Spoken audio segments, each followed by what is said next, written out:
முக்திங்கிறது வந்து எதுக்கு முக்தி அப்படின்னு பார்த்தீங்கன்னா, நம்மளுடைய நினைவு தான் முக்தி அடையுது. ஆனா, அது வந்து ஒருத்தர் முக்தி அடைஞ்சாங்களா இல்லையாங்கிறதுக்கு வந்து நம்ம இந்த வெளியில பார்க்குற இந்த உடம்போடைய அடையாளங்கள் வச்சு நம்மளால சொல்ல முடியுங்க.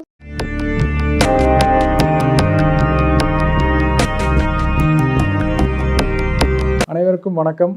என்னுடைய பெயர் கவின்குமார். நான் வசிப்பது கோயம்புத்தூர். நான் ஒரு ஹாப்பினஸ் கோச்சுங்க. இந்த உடல் முக்தி அடைய போகிறது இல்லை, நமக்குள்ளே இருக்கிற ஜீவன் தான் முக்தி அடையுது, நம்ம நினைவு தான் முக்தி அடையுது அப்படின்னா கூட இந்த உடலில் என்ன மாதிரியான அடையாளங்கள் தெரியும்னு நம்ம பார்க்கலாம். இப்போ முதல்ல வந்து நம்ம நார்மலாக இறந்து போனவங்களை பற்றி நம்ம பார்த்தோம்னா என்னென்ன நடக்குதுன்னு பாருங்களேன். இறந்த உடனே வந்து தொண்டை வந்து அடைச்சிக்குதுங்க.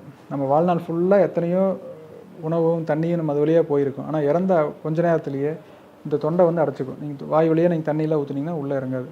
இதுதான் வந்து பட்டினத்தார் பாடலோட வரும். பாலுன் கடைவாய் படும் முன்னே, காலன் வரும் முன்னே, கண் பஞ்சடையும் முன்னே, பாலுன் கடைவாய் படும் முன்னே, ஊராரும் மேல் விழுந்து அழு முன்னேன்னு சொல்லி ஒரு பாடல் வரும்.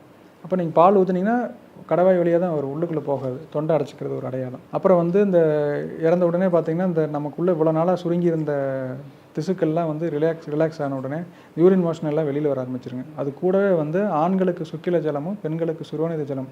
அதாவது நம்ம முதல்ல வந்து ஒரு ஜலத்தில் தான் உருவானோம் இல்லையா. தந்தையின் இடத்துலேருந்து ஒரு ஜலம் வந்து தாயின் இடத்துல ஒரு ஜலம், ரெண்டு சேர்ந்து தான் ஒரு குழந்தைய உருவாச்சு. அந்த ரெண்டு ஜலமும் வந்து வெளியேறும்போது பார்த்திங்கன்னா அதுக்கு தான் வந்து தீட்டுன்னு சொல்கிறதுங்க. ஏன் வந்து ஒரு இறந்தவங்க வீட்டுக்கு போயிட்டு வந்தால் வெளியிலே குளிச்சுட்டு வரணும், வீட்டுக்குள்ளே வரக்கூடாது அப்படின்னு சொல்கிறதுக்கு காரணம் வந்து அந்த ஜலம் வெளியேறி இருக்கும். அதனால் வந்து கிருமிகள் நிறையா இருக்குங்க, துர்நாற்றம்லாம் இருக்கும். அதனால் அந்த இடத்துக்கு போயிட்டு வந்தால் தீட்டு. ஒரு கோயிலில் வந்து சாத்திடுவாங்க. ஒரு தெருவில் ஒரு இறப்பு நடக்குது அப்படின்னா அந்த கோயிலில் சாத்திடுவாங்க. அதுக்கப்புறம் வேறு என்ன அடையாளங்கள் பார்த்திங்கன்னா உடம்பு விரைச்சி போயிருங்க. ஒரு மணி நேரம் 2 மணி நேரம் ஆன உடனே வந்து உடம்பு விரைக்க ஆரம்பிச்சிடும். அப்புறம் மண்ணில் போட்டால் மண் அரிக்க ஆரம்பிச்சிடும். வெளியில் வச்சுருந்தோம்னா கொஞ்சம் நேரத்தில் அந்த நிறமெல்லாம் மாறி கருப்பாகி போய் உடம்பு வந்து டீகம்போஸ் ஆக ஆரம்பிச்சிடும். இது இயற்கையாக நம்ம பார்க்குற விஷயங்கள் தான். பிறந்தவங்க இறந்து போனதுக்கான விதி. இந்த இடத்துல நம்ம மதியை பயன்படுத்தி எப்படி மாற்றுறோம். இந்த இடத்துல நம்ம மதி மட்டும் பத்தாது, நமக்கு ஒரு மெய்யான குருவினுடைய துணை வேணும். அந்த துணையோடு நம்ம இருந்தோம்னா நம்ம அந்த எமன்றிருந்து காப்பாற்றப்பட்டு அந்த ஜீவனானது வந்து உடம்பு பிரியாமல் உடம்புக்குள்ளேயே அடங்கிற நிலை நம்ம அடைஞ்சிடும். அப்போது மரணமில்லாத நிலை அடைஞ்சதுக்கான அடையாளங்கள் பார்த்திங்கன்னா 10 அடையாளங்கள் இருக்குது. அது எகைன் புதுக்கோட்டை மெய்வெளி சாலையில் இருக்கிறவங்க அங்கே எங்கள் குருபிரான் ஏற்படுத்தி அது சொன்னதுக்கப்புறம் தான் எங்களுக்கே தெரியும். ஏன்னா அதுக்கு முன்னாடி இப்படிலாம் மரணத்தில் வித்தியாசங்கள் இருக்குது எனக்கும் தெரியல. நான் 2008 அதை பற்றி கேள்விப்பட்டு 2011 ஈரோட்டில் ஒருத்தர் வந்து அடக்கமாகி ஒரு தாத்தா இருக்காங்கன்னு சொல்லி நாங்கள் நேரில் போய் பார்க்கும் பொழுதுங்க, அவர் வந்து மூச்சு இல்லை, ஆனால் வந்து உடம்புல வந்து எந்த மாற்றமும் இறந்துட்டாங்கன்னே சொல்ல முடியாத மாதிரி மயக்கத்தில் இருக்கிற மாதிரி தான் இருக்கார். உடம்புல வேர்வை வருதுங்க, உடம்பு வந்து விரைக்காமல் இருக்குது, எந்த விதமான கெட்ட துர்நாற்றம் வீசக்கூடிய எந்த டிஸ்சார்ஜும் எதுவுமே இல்லை அவங்கள்ட்ட. உடம்பு வந்து முதல்ல கருப்பாக இருந்தவர் ஒரு 4-5 மணி நேரம் ஆக பார்த்திங்கன்னா மஞ்சள் நிறமாக மாற ஆரம்பிக்குது. ஒரு பழம் வந்து பச்சையாக இருக்கும், அது பழுக்க பார்த்திங்கன்னா அது நிறம் மாறி மஞ்சள் கலரில் வரும். அந்த மாதிரிங்க நம்ம வந்து ஒரு அந்த யுக வித்தாக மாறிடுறோம். நம்ம ஒரு வித்தாக மாறிடுறோம். வித்துனா என்ன, ஒரு மாங்காய் இருக்கிறது பச்சையாக இருக்கும், அது பழுத்த மாங்காயில் இருக்கிற விதையை எடுத்து போட்டிங்கன்னா தான் முளைக்கும். அது வந்து விதையாக மாறிடுச்சு. அப்போ அந்த அந்நாட்டுக்குரிய யுக வித்தாக நம்ம மாறுறோம் அப்படிங்கிறது தான் நம்ம இதில் நடக்கக்கூடிய செயல். அதை எடுக்க வந்த என்னோடய குருபிரானே பார்த்திங்கன்னா அவங்க சொல்கிறதே வந்து வித்து நாயகம் அப்படின்னு தான் சொல்கிறது. சாலை ஆண்டவர், மெய்வெளி சாலை ஆண்டவருக்கு வந்து இன்னொரு பேர் வந்து பார்த்திங்கன்னா வித்து நாயகம், ஸ்ரீ வித்து நாயகம்னு சொல்லுவாங்க. அப்போது நம்ம ஒரு வித்தாக மாறிட்டோம் அப்படின்னா நம்ம முகம் வந்து மஞ்சள் பூக்க ஆரம்பிச்சிருதுங்க, உடம்பு வந்து விரைக்கிறது இல்லை. இதை கொண்டு மண்ணில் வைக்கும் பொழுது மண் வந்து அதை அரிக்கிறது இல்லை. இதெல்லாம் வந்து ஒரு முக்தி அடைஞ்சிட்டாங்க, சமாதி நிலை அடைஞ்சிட்டாங்க அப்படிங்கிறதுக்கான அறிகுறிகள். இப்போ நீங்கள் உலகத்தில் தமிழ்நாட்டில் பார்த்திங்கன்னா எத்தனையோ சித்தர்கள், 63 நாயன்மார்கள், 12 ஆழ்வார்கள்லாம் இருக்காங்க. அவங்களுடைய சமாதி ஸ்தலங்களெல்லாம் போய் அந்த சமாதியை எடுத்து பார்த்தோம்னால அதுக்குள்ளே வந்து அந்த தேகம் அழியாமல் இருக்கிறத நம்மளால் பார்க்க முடியும். ஸ்ரீரங்கத்தில் பார்த்திங்கன்னா ராமானுஜர் வெளியிலேயே அமர்ந்த நிலையிலே வச்சுருக்காங்க. கிட்டத்தட்ட 1000 வருஷமாக வந்து அந்த தேகம் அழியாமல் இருக்குது.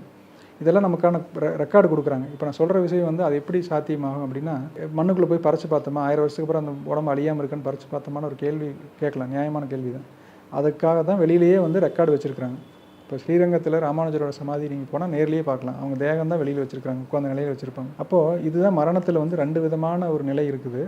ஒன்று விதியினால் வெல்லப்பட்டு சவமாய் போனவங்க, தன்னோட மதியை பயன்படுத்தி தன்னோட குருபிரானோட துணையினால் சிவமானவங்க. இதுதான் வந்து மரணத்தில் 2 விதமான மரணம். இது எது உங்களுக்கு வேணும்? இதில் வந்து துன்பம், இதில் வந்து இன்பம். மரணிக்க போகிறோம் அப்படிங்கிறது வந்து பயம், திகில் எல்லாமே சேர்ந்தது தான். இந்த யமன் வந்து நம்மளை உயிரை பிரிக்கும் போது, உடம்பை விட்டு பிரிக்கும் பொழுது அது ஒரு வலியும் வேதனையும் நிறைந்ததுங்க. சிம்பிளாக சொல்லணும்னா ஒரு சின்ன ஊசி எடுத்து கையில் குத்துனீங்க அப்படின்னா அந்த இடத்துல இருக்கிற ஒரு சின்ன ஒரு டேமேஜ் நடக்கிறதுனால எவ்வளோ வலிக்குது. அப்போது ஒரு அணுவிலிருந்து இவ்வளோ 6 அடி உருவமாக பிரிஞ்சு கட்டப்பட்ட அந்த உருவத்துக்குள்ளே எல்லா அணுக்கள்லேயும் அந்த உயிர் கலந்துருக்குது. அந்த உயிரை பிரித்து எடுக்கும் பொழுது அவ்வளோ ஒரு செடியை வேரோடு பிடுங்குற மாதிரி அவ்வளோ வேதனையும் வலியும் நிறைந்ததாக இருக்குது மரணம்ங்கிறது. ஆனால் இதே சமாதி ஆகிறவங்க, அடக்கமாகறவங்களுடைய நிலை எப்படி இருக்குன்னா, ஒரு வாதில் உட்காந்துருக்கிற பறவை இன்னொரு வாதுக்கு போய் உட்காந்தா எப்படி இருக்கும்? அந்த அளவுக்கு எளிமையாக வந்து தன்னுடைய இந்த தூள தேகத்துக்குள்ளேருந்து சூட்சும தேகத்துக்குள்ளே அந்த உயிர் போய் அடங்கிடுது. இந்த நிலையை அடையும் பொழுது பார்த்திங்கன்னா அவங்க மரணமில்லாத நிலையை அடைஞ்சதுக்கான அடையாளங்கள் அவங்களுக்குள்ளே தெரிய ஆரம்பிச்சிருது. அப்போது இந்த நிலை இன்ப நிலை வேணுமா, துன்பம் வேணுமா? ஒரு ஜெயிலுக்கு போகிறாங்க அப்படிங்கிற ஒரு கான்செப்ட் எடுத்துக்கிட்டோம்னா, ஒரு திருடன் ஜெயிலுக்கு போகிறான். திருடன் எதுக்கு போகிறான்? அடி வாங்க போகிறான். இப்போ ஒருத்தவங்க வந்து இறந்துட்டாங்க, மூச்சு இல்லை, அடக்கமாயிட்டாங்க, மூச்சு இல்லை. அப்போ 2 பார்த்தாலும் ஒரே மாதிரி தான் இருக்குது. இப்போ திருடன் ஜெயிலுக்கு போகிறதும், ஒரு போலீஸ் இன்ஸ்பெக்டர் எதுக்கு ஜெயிலுக்கு போகிறாரு? சம்பாதிக்கிறதுக்காகவும், அங்கே போனால் எல்லாரும் சல்யூட் அடிப்பாங்க, அவர் மதிப்படைகிறதுக்காகவும் போகிறாரு. அப்போது இதுதான் வந்து வித்தியாசம். போகிற இடம் ஒரே மாதிரி தான் இருந்த பார்க்க தெரிஞ்சாலும், ஒருத்தர் போகிறதுக்கும் இன்னொருத்தர் போகிறதுக்குமான வித்தியாசம் டோட்டலாக வேறையாக இருக்குது. அப்போ ஒருத்தவங்க வந்து அடக்கமாகிறாங்க, நல்லடக்கமாகறாங்க, ஒருத்தவங்க வந்து இறந்து போகிறாங்க. ஸோ எது உங்களுக்கு வேணும்? இந்த நம்ம மதியை வந்து எதுக்காக பயன்படுத்தணும்? இப்போ இந்த பர்டிகுலர் விஷயம் யோசிச்சு பார்த்தீங்கன்னா, இந்த உலகத்தில் எங்கேயுமே நினச்சே பார்க்க முடியாத ஒரு விஷயமா இருக்குது. இந்த நிலை உங்களுக்கு வேணுமா? இந்த நிலையை அடைஞ்சவங்க தான் அந்த சொர்க்கத்துக்கு லாய்க்குடையவங்களாக ஆயிட்டாங்க. கைலாய பதவி அடைந்தார், வைகுண்ட பிராப்தி அடைந்தார், முக்தி அடைந்தார் அப்படின்னு சொல்கிறது வந்து இந்த உலகத்திலேயே அவங்க தீட்டாயிட்டாங்கன்னு கோயில் அவங்களுக்கு சாத்துறதில்லை. அவங்களை கோயில் வச்சு நம்ம சாமியாக கும்பிடலாம். அப்போ இதுதான் மரணத்தில் இருக்கிற 2 வித்தியாசம்னு வச்சுக்கலாம். ஸோ எது வேணும்னு நீங்கள் உங்கள் கையில் இருக்க முடிவு பண்ணிக்கிறது. இதெல்லாம் என்னால் முடியுமா முடியாதாங்கிற சந்தேகங்கள் வரும் பொழுதுங்க, நம்ம சொல்லிக் கொடுத்த இந்த 4 வார்த்தைகள் நீங்கள் பயன்படுத்துங்க. I am sorry, please forgive me, thank you, I love you. இந்த ஜென்மத்தில் இந்த பிறவியில் என்னால் முக்தி அடைய முடியாதுங்கிற எனக்குள்ள ஒரு எதிர்மறை கருத்து இருக்குது. அதெல்லாம் வந்து ஞானிகளுக்கும் சித்தர்களுக்கும் வள்ளல் பிரான் போன்ற பெரியவங்களுக்கான விஷயம். நமக்கெல்லாம் அது முடியாதுன்னு நினச்சிருந்தீங்கன்னா கண்டிப்பாக அதை அழிச்சிருங்க.